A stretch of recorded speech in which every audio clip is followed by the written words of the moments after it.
Support for this podcast is provided by SHL. From talent acquisition to talent management, SHL Solutions provide your organisation with the power and scale to build your business with the skilled, motivated and energised workforce you need. SHL takes the guesswork out of growing a talented team by helping you match the right people to the right moments with simplicity and speed.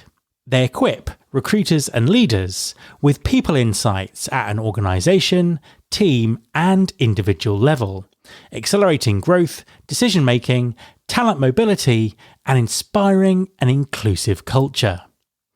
To build a future where businesses thrive because their people thrive, visit shl.com to learn more. There's been more of scientific discovery, more of technical advancement and material progress in your lifetime and mine than in all the ages of history.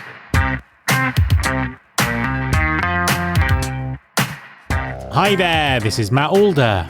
Welcome to episode 548 of the Recruiting Future podcast.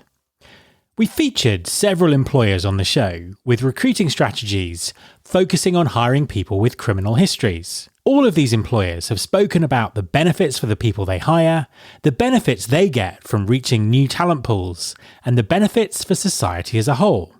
Despite this growing list of case studies, several misconceptions about hiring people who've been involved with the criminal justice system are holding many employers back. My guest this week is Shawn Bushway, a professor at the University at Albany and a researcher at Rand Corporation. Shawn has built a body of research on the impact of criminal background checks on employment, and his work informed the current standards of the EEOC. He now helps employers revise their background check policies to better reflect the science about reoffending and become compliant with EEOC guidance. Hi Shawn, and welcome to the podcast. Thanks for having me. An absolute pleasure to have you on the show. Please could you introduce yourself and tell everyone what you do? Hi, I'm Shawn Bushway. I'm a professor at the University at Albany and SUNY. I'm also an affiliated researcher with Rand Corporation. Fantastic stuff. And tell us a bit more about the work you do and what you specialize in. Well, way back when I did my dissertation in 1996, I started looking at the relationship between employment and crime. It was kind of a hot topic at the time. But most of the attention was on the issue that maybe we needed to give people jobs in order to reduce crime. But there was this possibility that it would kind of work the other way too, that if people were not involved in crime in the criminal justice system, they would have trouble getting a job. And that was a hypothesis at the time that wasn't well established. And I did some of my work in my dissertation was among the first to show that in fact was true, that people involved in the criminal justice system would then subsequently have problems later. Now, it promptly was told that I should probably find another topic because no one cared. But as we all know, since around 1999-2000, the topic of reentry and the need to reintegrate people into society after they've been involved in the criminal justice system has become a very big topic. And so most of my career actually has been spent on some element of this issue, starting around 2001, 2002, where I was recognized as one of the leading experts on background checks, which sounded impressive, except for the fact that I was one of the only experts on background checks. But there's been a lot of rule changes in the United States around background checks because of the changes with the EEOC, Equal Employment Opportunity Commission, which revised its guidance from 1987 finally in 2012, based in part on my work. And I've been involved in numerous situations with large companies trying to revise their guidance to reflect the new guidance. And then I went to Rand finally in 2019 for 3 years to try to see if we could institute or create a broader awareness of some of these issues instead of just kind of doing it one company at a time. What do you feel the current awareness is? What's their sort of attitude or their policy around hiring people with criminal histories? Well, prior to 2012, you could simply say, the person has a record, I'm not hiring them. And in the United States, that was changed and said you have to differentiate between people with records. You can't just have what they called a blanket ban. I think that there were plenty of people hiring those with records.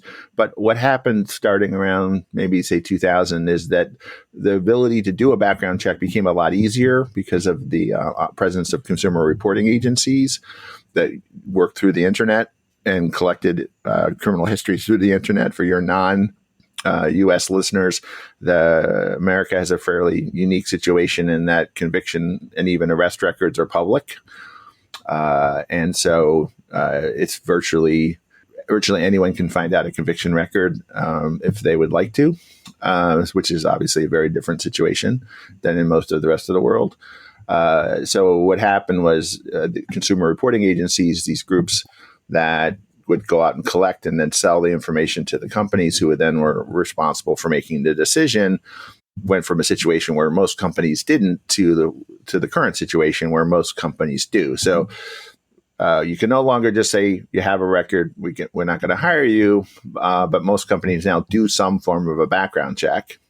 There has been a lot more advocacy in that situation because of the increased use. So we have rules like ban the box, which is only true in some states, but basically a lot of large companies have just said we're going to follow ban the box anyways, no matter where we are, because you can't have multiple policies. And ban the box works the following way. It says you can't ask about criminal history record on the first application.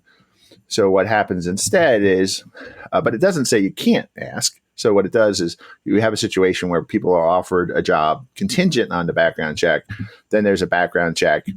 And the way the EEOC says you should do this is you should have a first round check just based on the criminal history record. You should be able to clear a fair number of people to make their hires permanent at that stage. But then you might need to do more assessment, a deeper dive, as it were, in a second round, which they call a personalized assessment, where a person can produce information about how well they've progressed since their last conviction and then make a second decision. So a lot of companies are trying to figure out ways to institute those kinds of policies. So that's, a big change in how companies are approaching issues. And I'd say one last thing is that a lot of the attitudes about hiring people with records depends critically on the tightness of the labor market.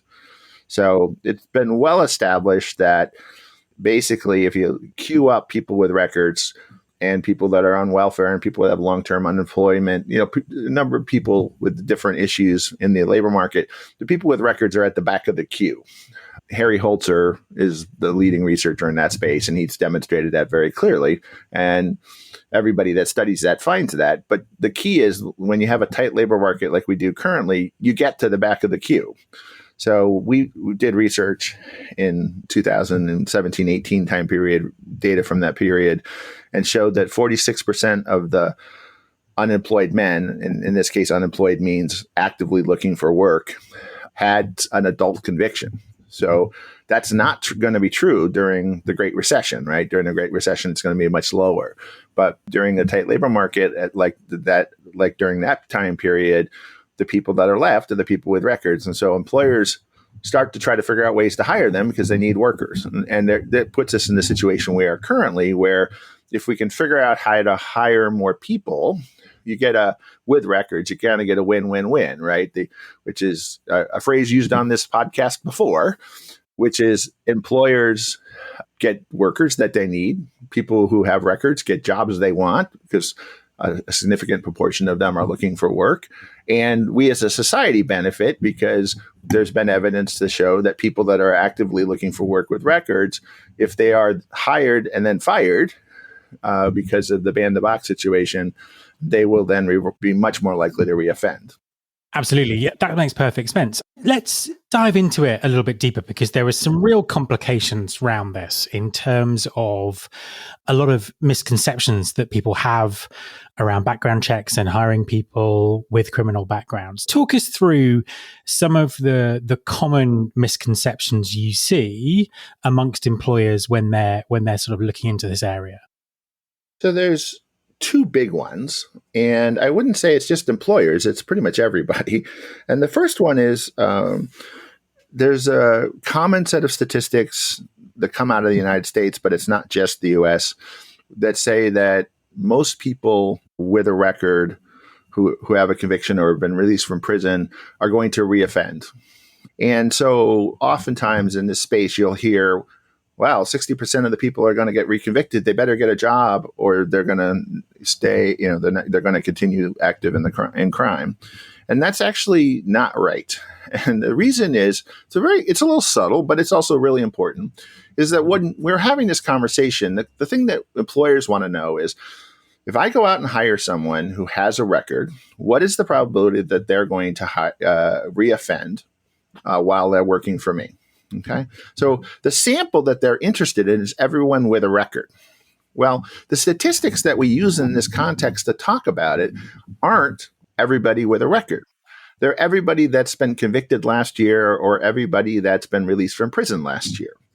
Now think about why that isn't, I should say, everybody who has a record.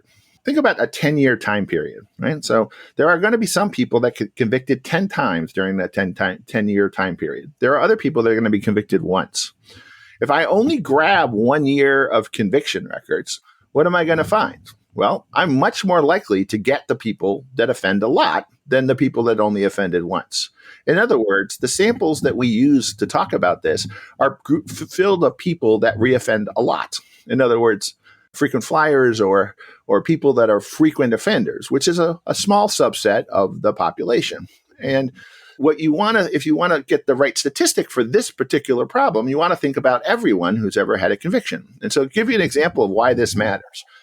We did this in North Carolina and looked at a group of people that were convicted during 1 year. And we found that 70% of them are going to be reconvicted in the next, say, 10 years. If you look at everybody that's ever been convicted and then say, well, how many times have they been convicted in the next 10 years? The answer is 30%. In other words, only 30% of the people that's ever been convicted will have another conviction in 10 years.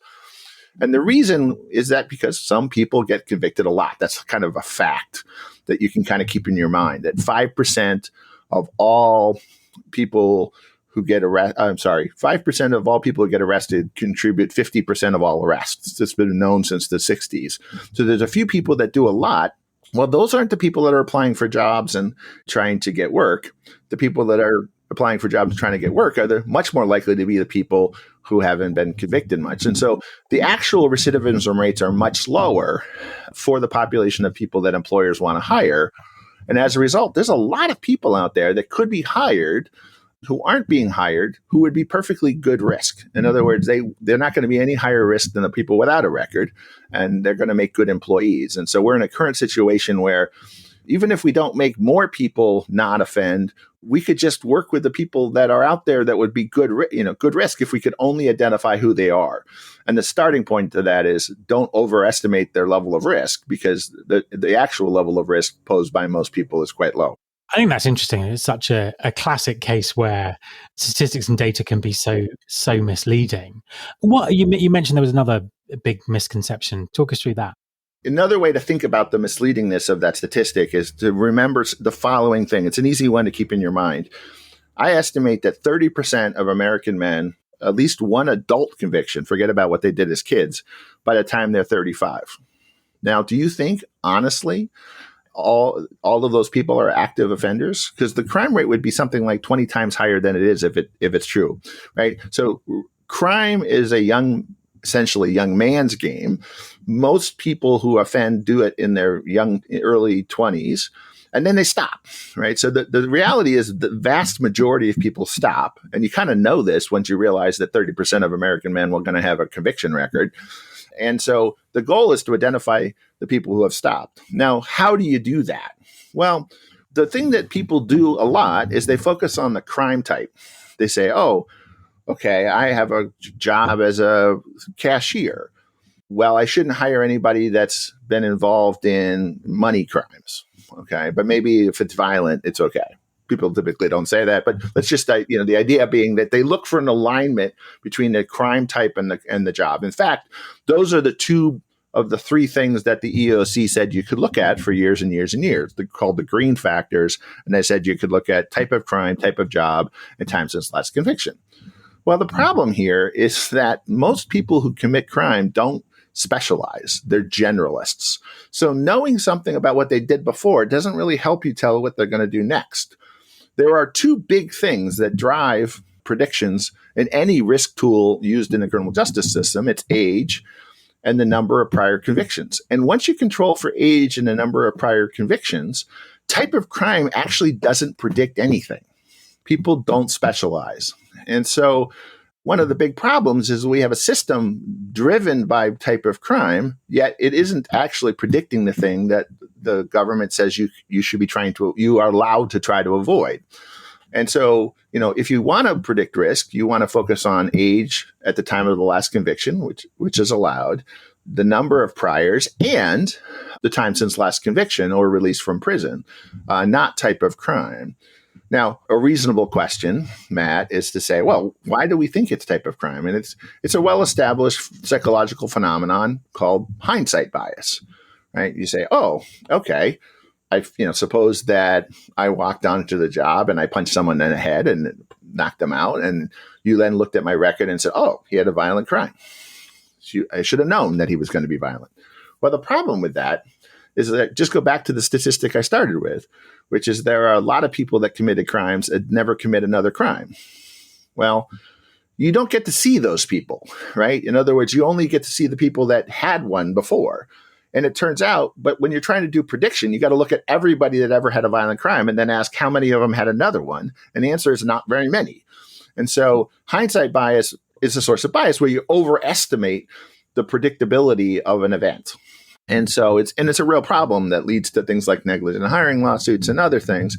And it's a real phenomenon. So one of the things I talk to about companies is, yeah, it's true that you can't use science to use type of crime, but you might end up using type of crime anyways in some way because it's a cause of it's a fact that leads to problems with negligent hiring lawsuits, and it's also an issue for brand awareness. The average citizen is going to say, well, you should have known that this guy had a sex offense and was going to do a bad thing on the job if he allowed it in a retail store with waiting rooms and dressing rooms, even if that's actually not true.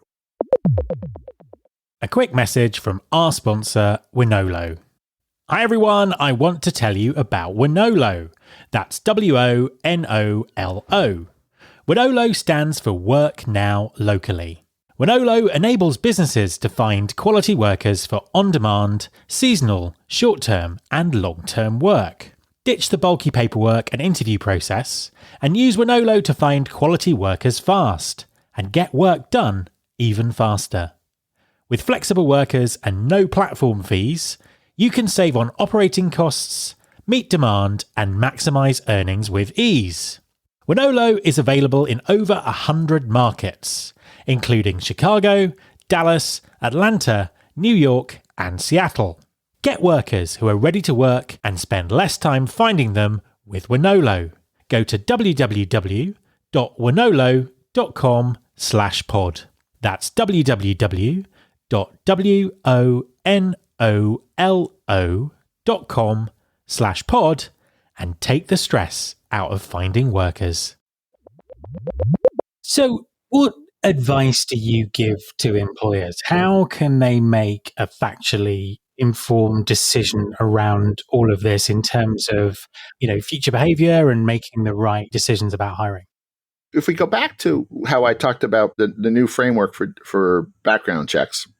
So there's this first decision that gets made where the company will do a background check and find out that, say, 30 to 40% of the people that they made an offer to will have a record.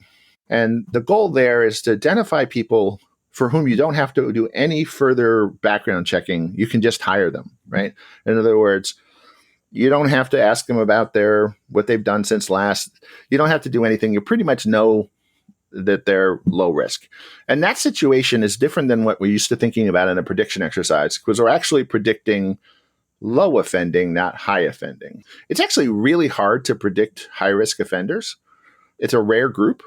And so as a result, the only way you can justify using a prediction model in that case is if you're willing to tolerate lots of false positives, i.e. people that would make perfectly good employees that you don't hire in order to avoid the one false negative, which is the person that would make a bad employee that you then go on to hire. And that's where we have a problem as a society, right? Like, we don't want 1,000 false positives. We want those folks to work. So instead of focusing on trying to predict the high risk people, what I say you should do in that first step is predict the low risk people, of which the majority of people in the pool are going to be low risk. And that's actually something you can do pretty easily, right? It's easy to predict more common things, right? That's just intuitive, right? It's if the question is, are you going to wake up tomorrow morning? I'm pretty confident I can predict that for you just by saying everyone's going to wake up. And there's a few people that won't, but so the more common it is, the easier it is to get it right. And around a 50-60% margin, what we're talking about is a really good place not to make a lot of mistakes. And so I think that using information like time since last, number of priors, and the age at the time of last conviction really allows companies to say, look, I don't need to look further. You're good. You're no more risk than a non-offender, particularly a non-offender that I would otherwise hire, say a young person or something.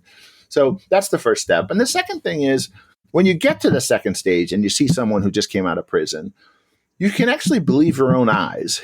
In other words, the question will be, did they stop? Well, are they the same person that committed the crime in the first place, right? And so if you see that a person has graduated from a number of programs, has worked for a year or two successfully, you don't have to worry about that person being the same person they were before, because they're not the same person that what there was before. That person didn't go through programs. That person didn't have a job. And all too often you see companies saying, well, this person has a 10-year-old record. It was a very serious crime. Yeah, I know I hired them 3 years ago and they were great employees for 3 years, but I'm not going to promote them because believe your own eyes. You know a lot more about this person than you did before. And that person is no longer the same person. And that's not surprising, right? Because people change. Remember, lots of people get involved in crime when they're young and then they stop. And so I think, there's this lack of sort of acceptance that you can learn new things about a person. In the context of criminal justice, that's called dynamic risk assessment. But that information about what they're doing now tells you a lot about their current levels of risk. And it's far more informative than what they did 10 years ago. Absolutely. I always like to finish with a question about the future.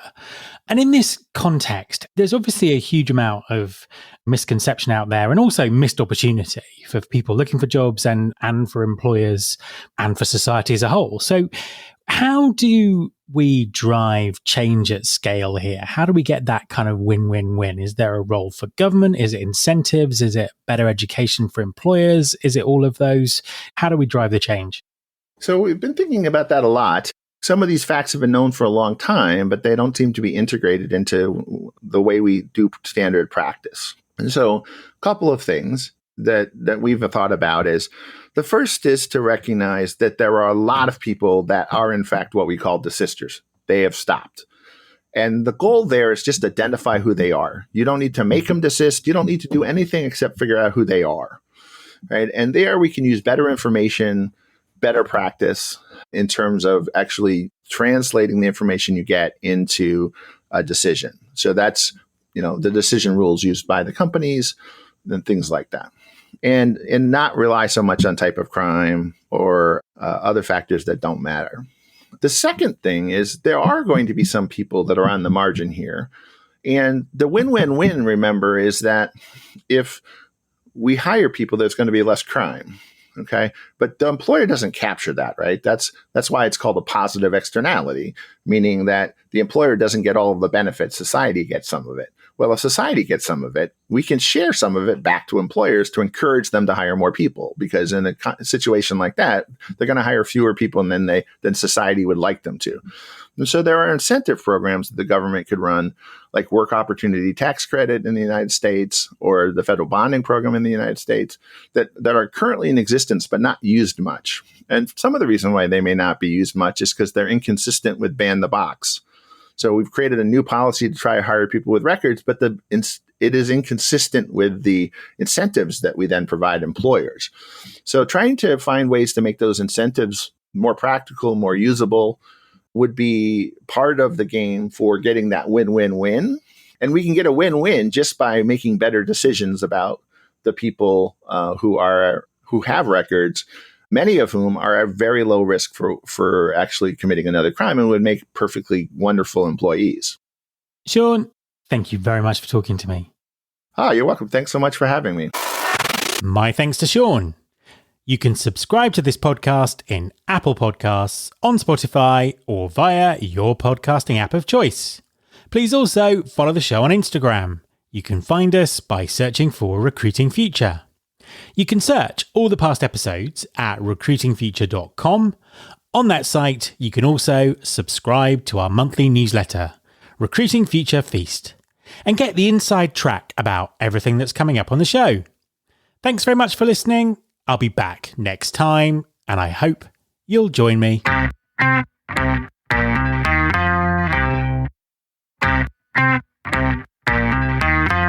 This is my show.